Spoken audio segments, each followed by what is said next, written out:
फ़ानिया खामोशी से बेड की जानिब आई। जब बहुत ज़ोर से दोबारा सर चकराया, वो लड़खड़ाई। रासिम ने फ़ौरन आगे बढ़कर इसे थामा, मगर फ़ानिया ने खुद की जानिब बढ़ते इसके हाथ झटक दिए। रासिम को फिर आग लगी। वो बनाता इसकी जानिब बढ़ा और इसके पीछे हटने के बावजूद इसे बाजुओं में भर लिया, लाकर नरमी से बेड पर लेटाया। दुनिया की कोई ताकत मुझे तुमसे दूर नहीं कर सकती जान, तुम खुद भी नहीं, इसलिए कोशिश भी मत करना। नरम गंभीर लहजे में वो कहता इस पर झुका। वो सिसक पड़ी और हाथों में चेहरा छुपा लिया। खबरदार, जो एक आंसू भी गिरा तुम्हारा तो नहीं।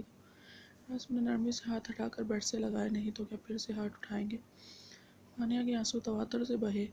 रासिम झुका और अपने लबों से वो आंसू चुनने लगा, फिर अकीदत से भीगी पलकों को चूमा।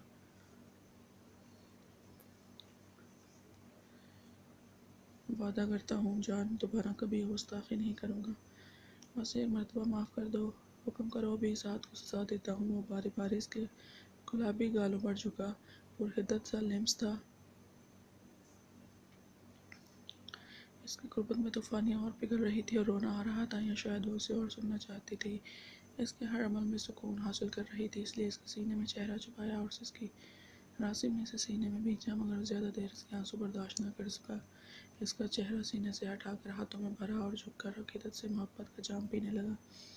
वो इसकी बातों की वजाहत चाहती थी, इससे बात करना चाहती थी, मगर रासिम के पागलपन और जुनून बड़ी शिद्दत ने इसे मौका कहाँ दिया। वो फिर इसे अपने आप में, अपने वजूद में गुम कर चुका था। वाइट पैलेस में जश्न का सा समा था। सब लाउंज में इकट्ठे बैठे थे। इन्हीं में फ़ानिया शर्माई लजाई सी सुर्ख चेहरा लिए बैठी थी। पहली खुशखबरी फ़ानिया की जानिब से मिलने पर सब बेहद खुश थे। रेहाब और रोहा रेशमा के दाएं बाएं बैठी थी।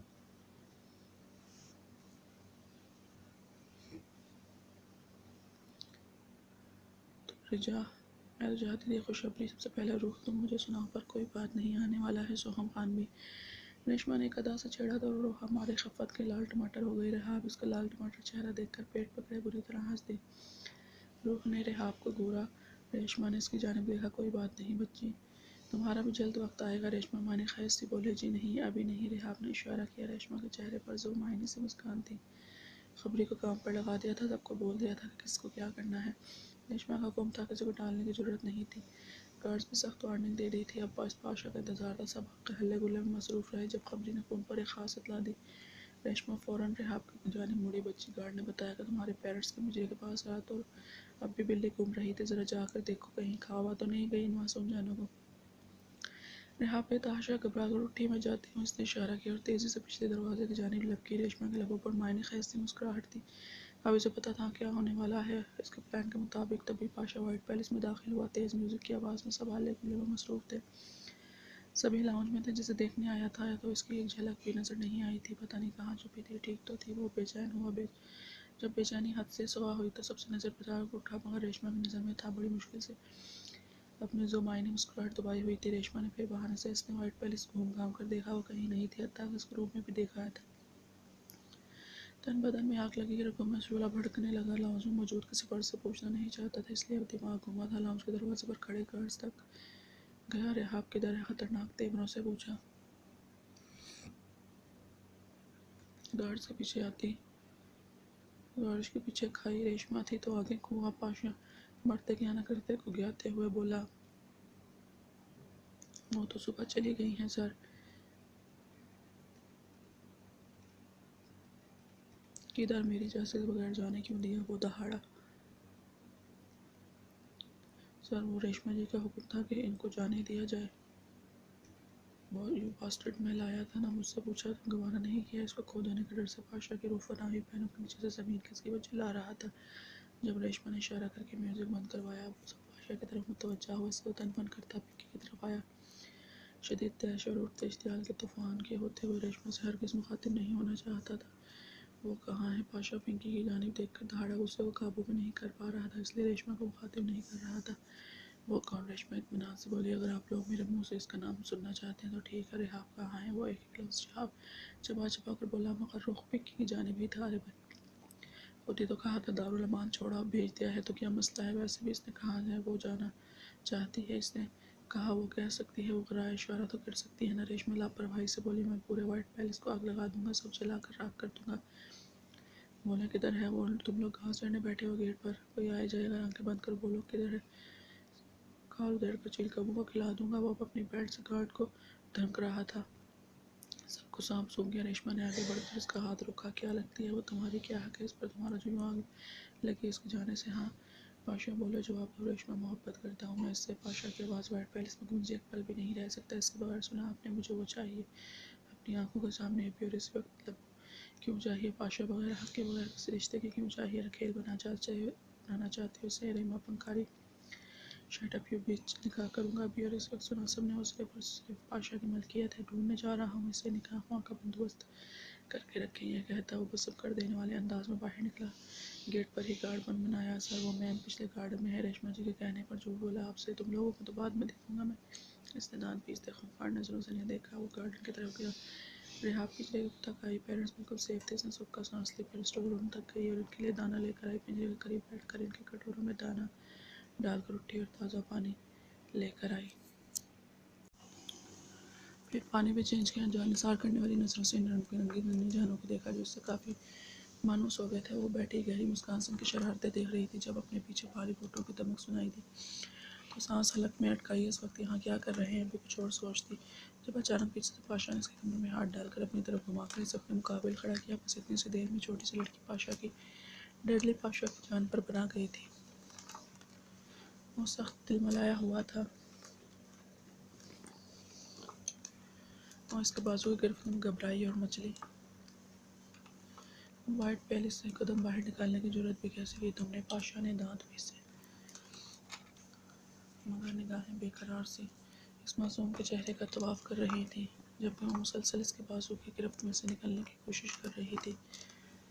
मगर पाशा ने एक झटके से इसे मज़ीद करीब किया। मैं जानता हूँ तुम पर कोई हक नहीं, मगर ये मैं हक हासिल करना चाहता हूँ। निकाह करो मुझसे अभी और इसी वक्त। पाशा ने संजीदगी से कहा जबकि रिहाब के इसकी बात को रोकते खड़े हो गए। चढ़ा लिया टमाटर हुआ जिन जान से लड़सी। पाशा ने इसकी हालत के पेश नज़र नरमी से छोड़ा और बाजू से पकड़कर इसे अंदर की जानिब लेकर जाने लगा। कबीर अपने खास आदमी से हम ब्रीफिंग ले रहा था जब घबराया से कादिर अंदर दाखिल हुआ। कबीर ने दांत पीसे। बढ़ता है कादिर, क्या बदतमीजी है। वो आज भी कानगारे चबाई फिरता था। सर ज़रूरी बात है मैम से मुतालिक, कादिर ने आहिस्तगी से कहा। कबीर की रगे मजीद तनी। आदमी को जाने का इशारा किया। वो चले गए तो कादिर की तरफ मुतवज्जा हुआ।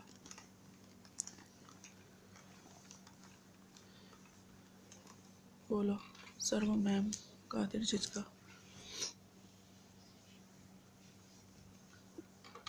बोल भी जो, कादिर मरना है कि मेरे हाथों से। उसने दांत पीसे।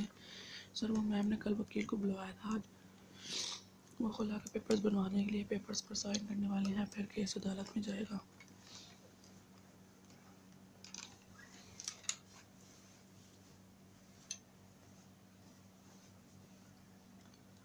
वो तनफर करता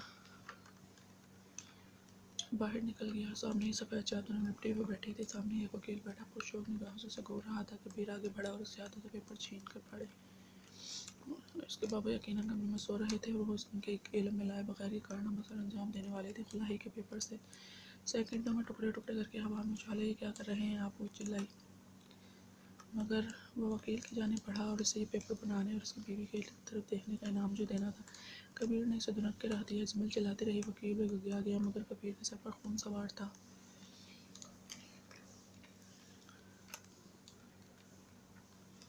गिरे बांध से पकड़कर घसीटा और पैंट से पिस्टल निकालकर उसके सर पर तानी।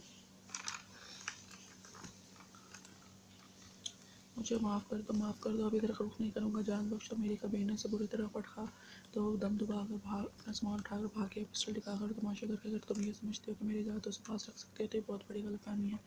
वो हत्या सकड़ी और रोने लगी। निकाह सैफी के मिलने की शर्त पर हुआ था। सैफी ख़त्म तो इन काम की बाकी रही। मुझे इन 2 टके के कागज़ के टुकड़ों की रत्ती बराबर भी परवाह नहीं। वो बोल नहीं रही थी, जहर उगल रही थी, चीख चिल्ला रही थी, मगर कबीर सुकून से खड़ा था। वो चाहता था कि सारी भड़ास निकाल ले। मुझे नफरत है तुमसे, तुम्हारी शक्ल भी नहीं देखना चाहती। निकल जाओ मेरी ज़िंदगी से। कभी को आग लगी तुम्हारी ज़िंदगी से तो तब भी निकलूँगा जब भी मेरी जान निकलेगी, जब मेरी सांसें तुम्हारे जिस्म से निकलेंगी। मरने का इतना ही शौक है तो इतना निकाल दूँ ये जान। कबीर ने इसकी चीन पर पिस्तौल रखकर इसका चेहरा ज़रा सा ऊंचा किया। ये धमकियाँ किसी और को जाकर देना, मैं नहीं डरती मरने से। और ये वैसे भी कत्ल गारत के करके अलावा और कर भी क्या सकते हो तुमने। इसने तमस्कुर उड़ाया। कबीर ने अचानक से बाजू से थाम कर दीवार से लगाया और उसके नज़्बो नाजुक लबों को सख्त और शिद्दत भरी गिरफ्त में लिया। सिमल के उसान करता हुआ बुरी तरह मज़ाहमत की। वाकिफ़ ने बेचैनी और बेकरारी शुमार कर रहा था। काफ़ी देर खुद को सराब करता रहा। बंद होती सांसों में ढाल हुई और सख्ती से इसके सीने से इसकी शर्ट दबोची। कबीर ने नरमी से इसे आज़ादी बख्शी तो लाल अंगारा लबों से वो फंकारी, तुम्हारी हिम्मत कैसी हुई मुझे छूने की, बेहुदा हरकत करने की, छिछोरे इंसान। जान तुम ही तो पूछ रही थी कत्ल व गारत के अलावा मुझे क्या करना आता है, तो डेमो दिखा रहा था। ये हरकत की है तो अभी कुछ देर के लिए सांसें बंद कर दी, सजा दी है तुम्हें। आइंदा ऐसा सोचा भी तो पापा की परवाह नहीं करूँगा, उठा कर ले जाऊँगा डायरेक्ट। रुखसती पे शक्वा मत करना।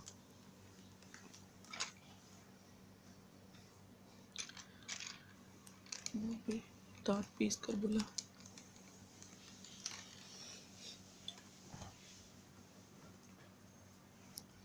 और इसे वहीं छोड़कर इत्मीनान से बाहर निकला। इसकी धमकी से डर जाएगी, मगर जिमल अपने गलत इरादे बांधते कमरे में आई और इस लाख लगाकर फूट फूट कर रो दी।